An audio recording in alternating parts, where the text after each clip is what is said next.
apa kabarnya hari ini? Masih baik-baik aja kan? Di video kali ini kita akan melanjutkan cerita Donghua, Battletrog, Devon. Oke, nggak usah lama-lama lagi, kita langsung aja ke ceritanya. Pada saat ini, Xiaoyan menangkupkan kedua tangannya dengan hormat. Tatapannya serius tanpa sedikit pun meremehkan sosok-sosok di hadapannya.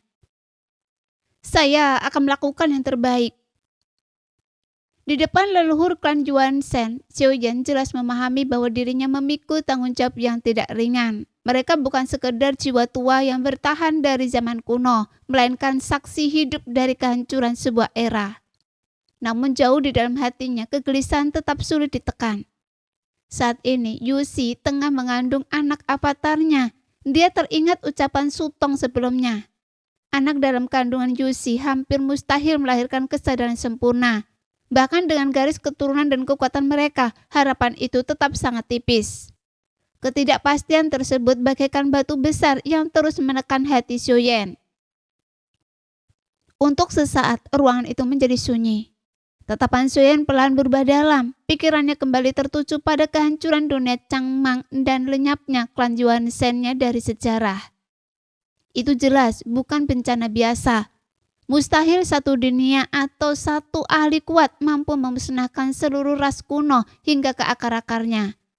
Di balik kehancuran itu seolah terdapat tangan tak terlihat yang mengendalikan segalanya dari balik kegelapan. Seperti sebuah hukuman dari eksistensi yang lebih tinggi. Alam dewa kekacauan, gumam Xiaoyan pelan. Nama itu terasa begitu berat hingga membuat ruang di sekitarnya seakan membeku. Dia dapat merasakan bahwa makhluk-makhluk di alam tersebut sangat membenci keberadaan ras ini. Kebencian itu bahkan telah mencapai tingkat yang mengerikan dan cukup untuk menghancurkan seluruh dunia Changmang tanpa menyisakan belas kasihan sedikit pun. Namun satu pertanyaan terus berputar di benaknya. Apa sebenarnya yang telah dilakukan klan Yuan Shen? Kesalahan seperti apa yang mampu memicu murka sebesar itu? Xiaoyan mengepalkan ketinjunya perlahan. Meski dipenuhi rasa ingin tahu, ia tidak mengucapkan pertanyaan itu. Karena dari sorot mata Yuxi, ia dapat melihat satu kenyataan. Bahwa wanita itu mungkin tidak mengetahui jawaban sesungguhnya. Dan justru ketidaktahuan itulah yang membuat rahasia di balik kehancuran Changmang terasa semakin menakutkan. Untuk saat ini, kita harus segera meninggalkan alam dewa 9 surga terlebih dahulu, ujar Ye Beijing sambil menatap kehampaan di kejauhan. Lalu, kemana tujuan kita berikutnya? Xuan terdiam sejenak sebelum menjawab perlahan. Saya perlu menjalani pengasingan tertutup. Kondisi saya saat ini tidak stabil dan masih banyak hal yang harus saya pahami. Hanya saja saya tidak tahu apakah alam kuno iblis abadi cocok untuk itu. Mendengar nama dunianya disebut, mata Ye Beijing langsung berbinar. Senyum tipis muncul di wajahnya, namun kali ini senyum itu membawa sedikit rasa gugup yang jarang terlihat darinya. Kalau begitu, Ye Beijing menunduk sesaat sebelum melanjutkan dengan suara pelan. Apakah Anda bersedia kembali ke istana saya? Nada suaranya terdengar hati-hati, bahkan sedikit malu, bagaikan seseorang yang tengah menanti jawaban penting dalam hidupnya. Xuan menatapnya sejenak, lalu mengalihkan pandangannya kepada Yuxi yang berdiri tak jauh di belakang. Tatapannya menjadi lebih lembut. Dia tahu keputusan ini bukan perkara sederhana. Jika Yuxi benar-benar tidak ingin pergi, Xiaoyan tidak akan pernah memaksanya. Setelah semua yang telah terjadi, ia tidak ingin menambah beban di hati wanita itu. Yuxi, ujar Xiaoyan pelan. Sudahkah Anda memikirkannya matang-matang? Suasana seketika menjadi sunyi. Angin dingin dari kehampaan berhembus melewati mereka, membuat pakaian ketiganya berkibar perlahan. Apakah Anda benar-benar ingin pergi bersama saya? Itu adalah ajakan terakhir Xiaoyan, tapi bukan paksaan, melainkan pilihan yang sepenuhnya diserahkan kepada Yuxi. Yuxi menundukkan kepala. Sorot matanya bergetar sesaat, seakan tengah bergulat dengan sesuatu di dalam hatinya. Namun tak lama kemudian keraguan itu perlahan menghilang. Dia berdiri tegak, tatapannya berubah tegas. Lalu di bawah pandangan Xuan dan Ye Beijing, Yuxi mengangguk perlahan namun Melihat jawaban itu, Xiaoyan akhirnya menghela nafas ringan. Tidak ada lagi keraguan di matanya. Ye Beijing pun tersenyum lebar, lalu segera memimpin jalan. 3 sosok itu perlahan meninggalkan alam dewa 9 surga, melintasi arus kehampaan yang luas menuju alam kuno iblis abadi. Namun alasan Xiaoyan tidak langsung kembali ke Shenxi, selain membutuhkan waktu untuk menstabilkan kekuatannya, masih ada banyak hal yang mengganjal di benaknya tentang kehancuran dunia Changmang.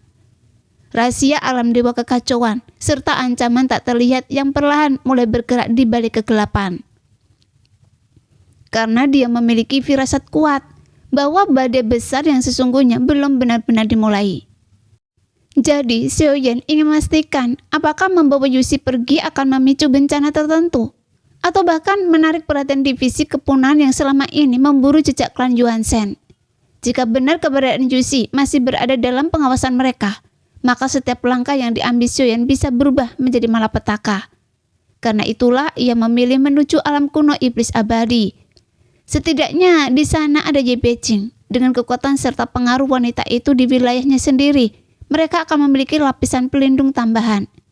Bahkan jika sesuatu benar-benar terjadi, alam kuno iblis abadi bukan tempat yang mudah ditembus oleh musuh biasa. Namun itu hanyalah salah satu alasannya. Alasan kedua, berkaitan dengan dirinya sendiri. Tatapan Xiaoyan perlahan menjadi suram, karena avatar Yuanzhen telah hancur dan menghilang dari dunia. Tetapi Xiaoyan tidak percaya avatar itu telah hancur.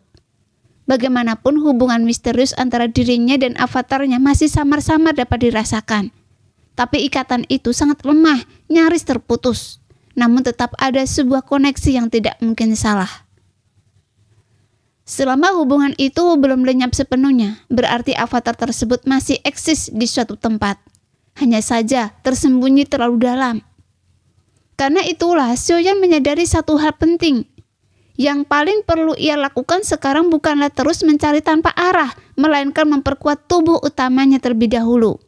Jika kekuatannya tidak cukup, bahkan bila ia berhasil menemukan avatarnya, semuanya mungkin sudah terlambat. Xiaoyan perlahan mengepalkan tangannya. Tubuh utamanya saat ini memang telah mencapai tingkat yang sangat tinggi, namun dibandingkan dengan avatarnya, masih terdapat jarak yang cukup besar. Lagi pula, tubuh utamanya bukan anggota klan Yuanzhen sejati. Tubuhnya hanyalah hasil kultivasi yang dibangun melalui garis keturunannya sendiri, ditempa sedikit demi sedikit hingga mencapai level sekarang. Sementara avatar Yuanzhen-nya lahir dari sumber kekuatan yang jauh lebih murni dan kuno. Jadi untuk mencapai tingkat yang sama, kesulitannya hampir tak terbayangkan. Namun mata Xiaoyan justru semakin tenang, karena ia tahu jalan kultivasi sejak awal memang merupakan perjalanan melawan kemustahilan. Dan jika suatu hari ia benar-benar ingin menghadapi keberadaan di alam dewa kekacauan, maka kekuatan yang dimilikinya sekarang masih jauh dari cukup. Meskipun Xiaoyan memiliki keyakinan untuk memperkuat tubuh utamanya hingga mendekati tingkat avatar Yuanzhen-nya, ia juga memahami satu kenyataan, bahwa hal semacam itu tidak mungkin tercapai dalam waktu singkat. Bahkan dengan bakat dan garis keturunannya, proses tersebut tetap membutuhkan waktu, kesempatan, dan sumber daya yang luar biasa besar. Karena itu, langkah mereka selanjutnya tidak boleh gegabah. Selain untuk bersembunyi sementara, Xiaoyan juga berniat memanfaatkan pengaruh Ye Beijing di alam kuno iblis abadi, guna memahami situasi Shenxi secara lebih menyeluruh. Karena banyak hal yang masih kabur baginya, terutama mengenai pergerakan berbagai kekuatan besar setelah kekacauan terakhir. Yang paling penting adalah informasi tentang Suzhou. Keberadaan itu terlalu misterius, bahkan hingga sekarang Xiaoyan belum pernah benar-benar mengetahui tujuan sebenarnya dari pihak lawan. Setiap kemunculan mereka selalu disertai bayangan kehancuran, seolah seluruh keberadaan mereka memang diciptakan untuk menelan dunia demi dunia. Karena itu, sebelum kembali ke Shenxi, mereka harus mengumpulkan informasi sebanyak mungkin. Karena kepulangan kali ini tidak boleh dilakukan secara ceroboh. Tanpa avatarnya, kekuatan tempur Xiaoyan jelas berkurang drastis. Boleh dikatakan ia kehilangan lengan berkuatnya. Jika menghadapi musuh tingkat tinggi dalam kondisi sekarang, maka risikonya terlalu besar. Jadi Xiaoyan tidak berniat mengulangi kesalahan yang sama. Dia ingin membuat rencana yang benar-benar matang. Bahkan bila perlu, ia akan pergi ke alam mistik surga barat untuk menemui Raja Iblis Mosu secara langsung. Jika bisa memperoleh bantuan dari pihak itu, peluang mereka menghadapi badai yang akan datang tentu saja akan meningkat pesat. Tak lama kemudian, 3 sosok perlahan muncul dari ruang terdistorsi.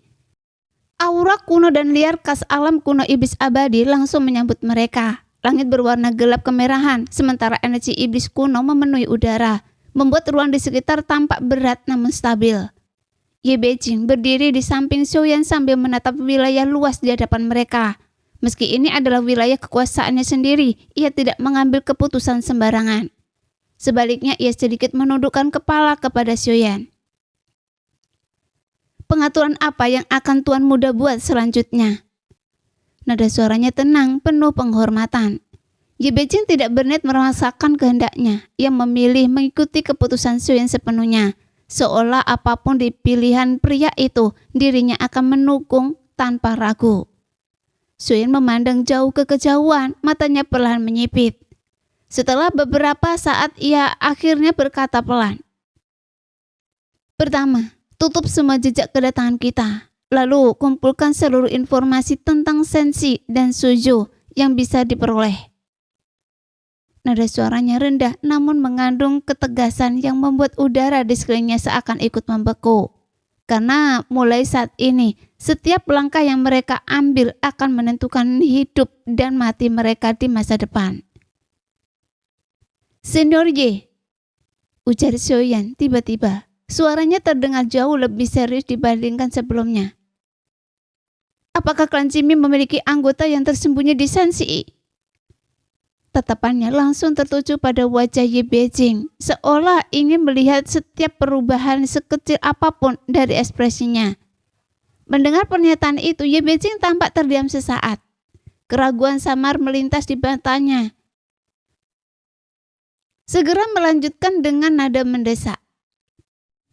Senior, jangan mencoba menyembunyikannya dari saya. Katakan saja yang sebenarnya. Bahkan jika senior berbohong, saya tetap akan bisa merasakannya. Namun Ye Beijing akhirnya menggelengkan pelan. Tidak ada. Jawabannya singkat dan tegas. Namun Xiaoyan justru sedikit menyipitkan mata. Saya tidak percaya. Ye Beijing langsung menatap Xiaoyan dengan ekspresi aneh, antara tak berdaya dan sedikit kesal. Jelas sekali bahwa kejadian di alam Dewa ke-9 surga telah membuat Xiaoyan semakin curiga terhadap keberadaan klan Jimmy. Lagi pula terlalu banyak jejak mereka yang muncul di sana. Melihat Xiaoyan belum sepenuhnya percaya, Ye Beijing akhirnya menghela nafas ringan sebelum menjelaskan. Makhluk-makhluk yang Anda temui di alam Dewa 9 surga hanyalah individu yang pernah dirasuki oleh klan Jimmy di masa lalu. Mereka bukan anggota inti klan itu sendiri. Setidaknya sejauh yang saya tahu, tidak ada anggota klan Jimmy yang benar-benar berada di dunia Sensi. Xiaoyan terdiam. Dia terus memperhatikan Ye Beijing beberapa saat, mencoba memastikan apakah wanita itu menyembunyikan sesuatu. Namun pada akhirnya, ia tidak merasakan adanya kebohongan yang jelas. Melihat suasana mulai tidak nyaman, Ye Beijing segera mengalihkan pembicaraan. Jika yang Anda butuhkan adalah informasi tentang kondisi Sensi saat ini, saya bisa membantu Anda menyelidikinya. Nada suaranya terdengar lebih cepat dari biasanya, seolah sengaja ingin menghentikan topik tentang klan Jimmy sebelum Xiaoyan menggali lebih dalam lagi. Xiaoyan tentu saja menyadarinya, namun ia tidak terus mengejar pertanyaan tersebut. Karena bagaimanapun juga, yang paling penting saat ini bukanlah klan Jimmy, melainkan ancaman yang jauh lebih besar. Kalau begitu, saya ingin senior memfokuskan penyelidikan pada Suju. Saat nama itu disebut, sorot mata Xiaoyan langsung berubah tajam. Jika senior bisa menemukan informasi tentang mereka, itu akan menjadi yang terbaik. Ye Beijing mengangguk perlahan, tetapi ekspresinya ikut berubah serius. Jelas bahwa bahkan bagi dirinya, Suju bukan keberadaan yang bisa dianggap enteng. Baik, jawabannya pelan. Saya akan menggunakan seluruh jaringan informasi alam kuno iblis abadi untuk menyelidikinya. Angin dingin berembus melewati aula batu tempat mereka berdiri, dan tanpa disadari bayangan ancaman yang lebih besar perlahan mulai mendekat ke arah mereka. Suyun tersenyum tipis sebelum menangkupkan kedua tangannya memberi hormat kepada Ye Beijing. Kalau begitu, saya akan merepotkan senior. Ye Beijing mengangguk pelan. Setelah terdiam sejenak, ekspresinya pelan berubah serius, seolah tengah mempertimbangkan sesuatu yang tidak mudah untuk diucapkan. Suju, gumamnya perlahan. Dia adalah sosok yang benar-benar muncul pada era belakangan. Tatapan Ye Beijing menembus jauh kejauhan.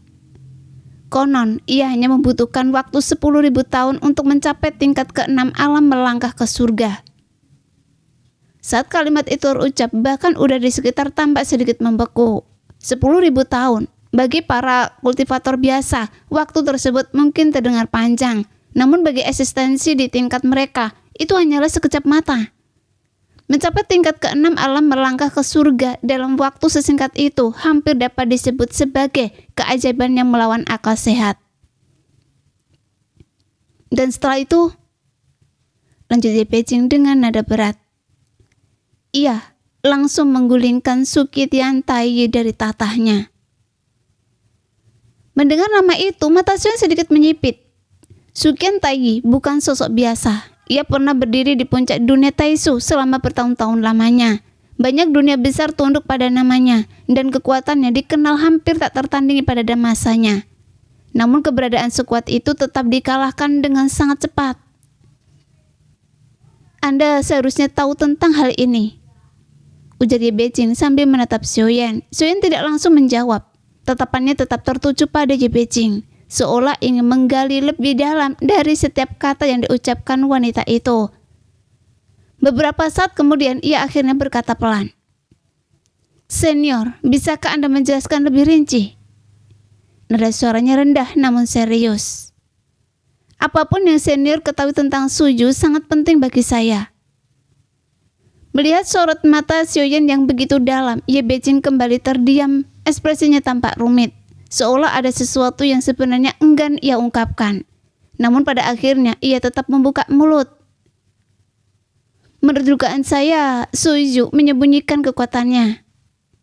Suyun sedikit mengernyit. "Lebih dari tingkat ke-6?" tanyanya perlahan. Ye Beijing mengangguk pelan. "Bahkan mungkin jauh lebih tinggi dari yang terlihat." Suasana seketika menjadi berat. Meski Suyun telah lama memperkirakan bahwa Suju tidak sesederhana yang tampak, mendengar hal itu langsung dari Ye Beijing tetap membuat hatinya tenggelam, karena ia sangat memahami satu kenyataan. Mampu sepenuhnya menekan Sukian Taigi bukanlah sesuatu yang bisa dilakukan hanya dengan selisih kekuatan kecil. Jika Suju benar-benar masih menyembunyikan kekuatan, maka ancaman yang mereka hadapi mungkin jauh lebih mengerikan daripada yang dibayangkan sebelumnya. Tatapan Suyun perlahan berubah dingin.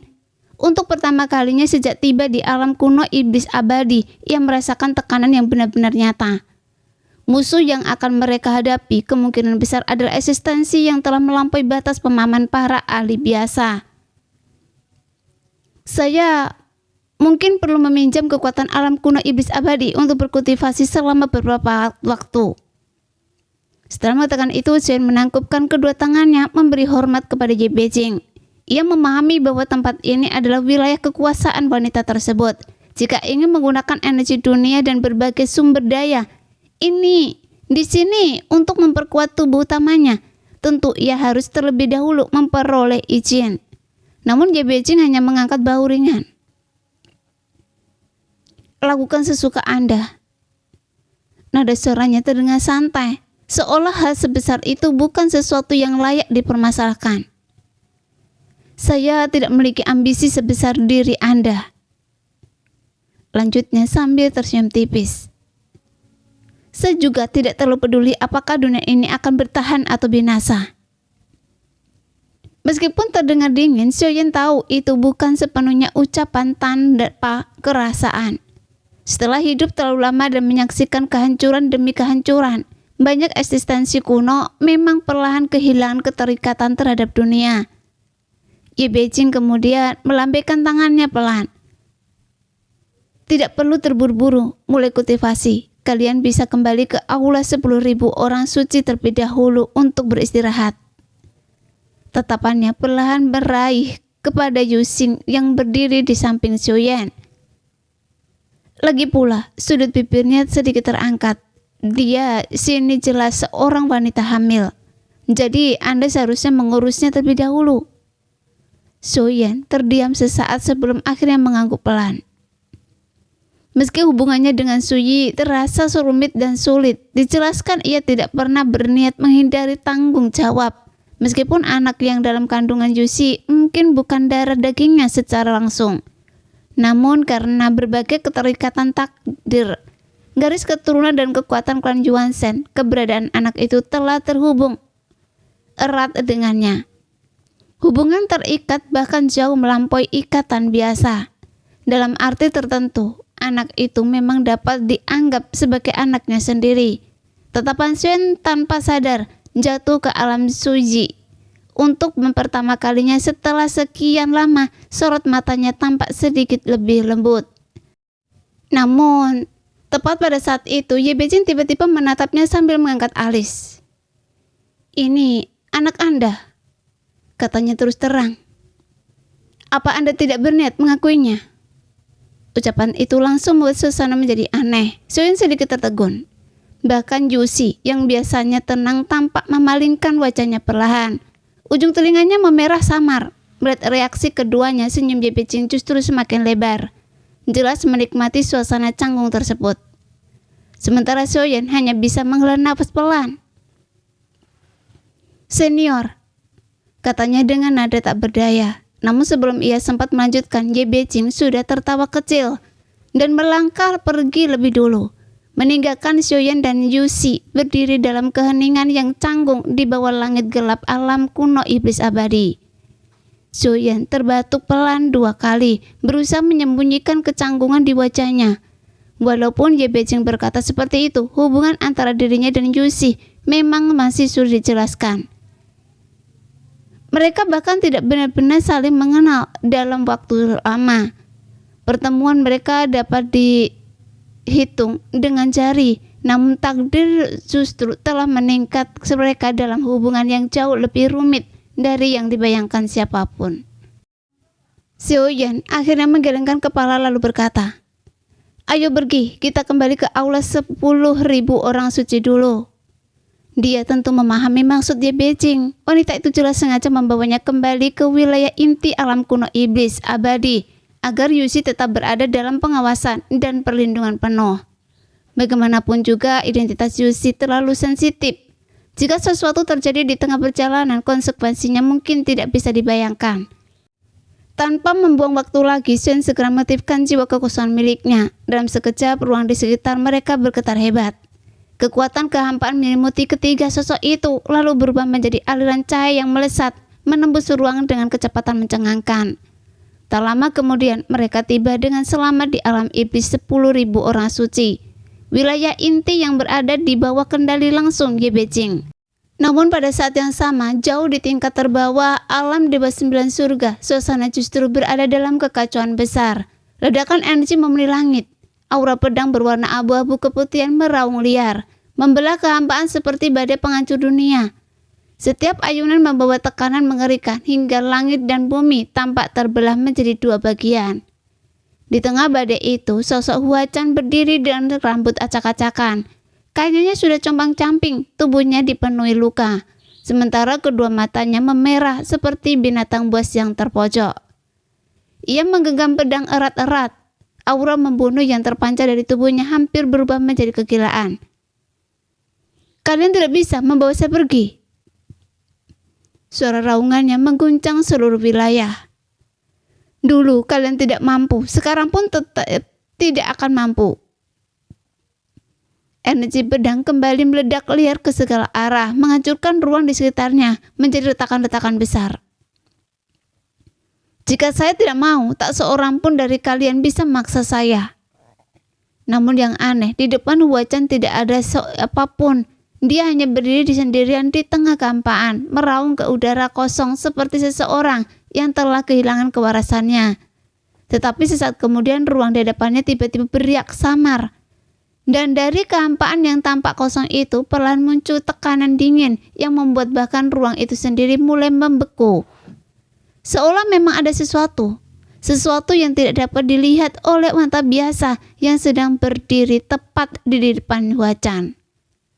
Seluruh kekacauan gelap di sekitar Huacan tiba-tiba runtuh sekeping-keping. Namun sebelum energi pedangnya sempat menyebar lebih jauh, kekuatan tak terlihat tiba-tiba melonjak dari segala arah, menekan ruang hingga mengeluarkan suara retakan yang tajam. Energi pedang abu-abu keputihan milik Huacan hancur seketika karena tekanan itu terlalu mengerikan. Bahkan serangan penuh amarah dari Huacan tidak mampu bertahan lebih dari sesaat.